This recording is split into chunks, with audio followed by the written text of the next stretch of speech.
So we've done some essential techniques for some more common martinis that everybody should know. But now, what about for somebody like that guest, maybe who you know, you ask them what they want and they say, "Surprise me." Yeah, for sure, for sure. Well, I was going to go through and demonstrate how to make a white chocolate cherry martini. The color's going to be white. Festive for the time. Maybe there'll be snow on the ground when you're hosting your party, and people might like that. Excellent. This one's just going to use 3 ingredients here. We have 2 liqueurs and some half and half. Our first liquor is Pinnacle Cherry Vodka. This is another vodka that's going to be right in the middle of the price point range for vodkas, and it's going to taste very good once you mix it in. And that's not something that necessarily everybody's going to have in their liquor cabinet, but they could easily find if they wanted to go out and have something on hand to make a special martini. This is just any liquor store is going to have. Yes. Yep. Excellent. Yep. Should be very easy to find. And if not Pinnacle, any cherry vodka will do. Our second liqueur is Godiva White Chocolate. And this is one that I might recommend going out and buying this specific brand because just out of my experience, this one tastes really good in the martinis. Yeah, well, there's really no part of Godiva white chocolate liqueur that doesn't sound good. So. For sure. And the women in the house will probably like it too, so I like this one, it's good, but you'll probably be a crowd pleaser with that. And then so let's just get mixing. It's going to be equal parts of all 3 of these. Our cherry vodka, chocolate liqueur, and half and half.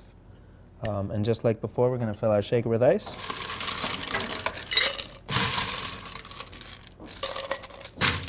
That's about halfway. Yep, about halfway there. And we'll get started pouring. Like I said before, you go with your base liquor first. We got our Pinnacle Cherry, and we'll do our pour. Next, we'll move on to the white Godiva. And then we'll finish it with the half and half. And those were 2 counts?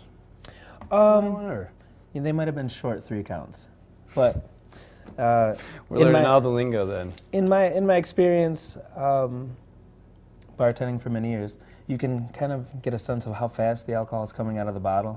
So at some point, I just kind of eye it or see or hear it, and it's just one of those things. But you were saying equal, as long as it's equal parts. As long as it's equal parts, Excellent. fits in the glass. This is this is actually our smaller glass that we went back to, the 6-ounce glass, because you're just using the little parts of each. And but yeah, it's kind of a sweeter, you know, Yes, richer martini anyway. most so definitely. Maybe not one as much. Yep. And cream there.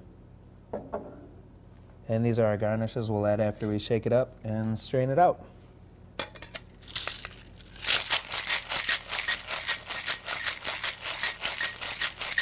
Once again, we're looking for it to get nice and frosty.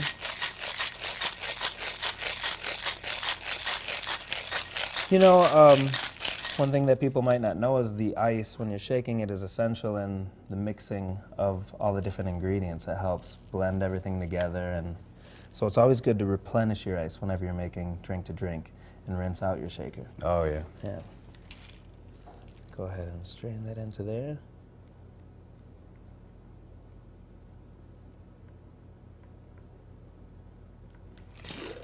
All right. And like I said, we have some cherries, since it is a white chocolate cherry martini. If you have a toothpick or a sword at home, you can just stab them right on. Throw those in there like that. And if you have the hot chocolate mix, it's pretty fun to just go ahead and add that on top. Oh, wow. And it'll sit right on top, and it'll look good, and it'll taste good. Maybe hook a candy cane on the end of there, too. Anything you want. You know, this one really is the wild card of the bunch. You can garnish it however you'd like. You know, have your own twist on it. Wow. Well, I can't imagine anybody not being pleasantly surprised with that.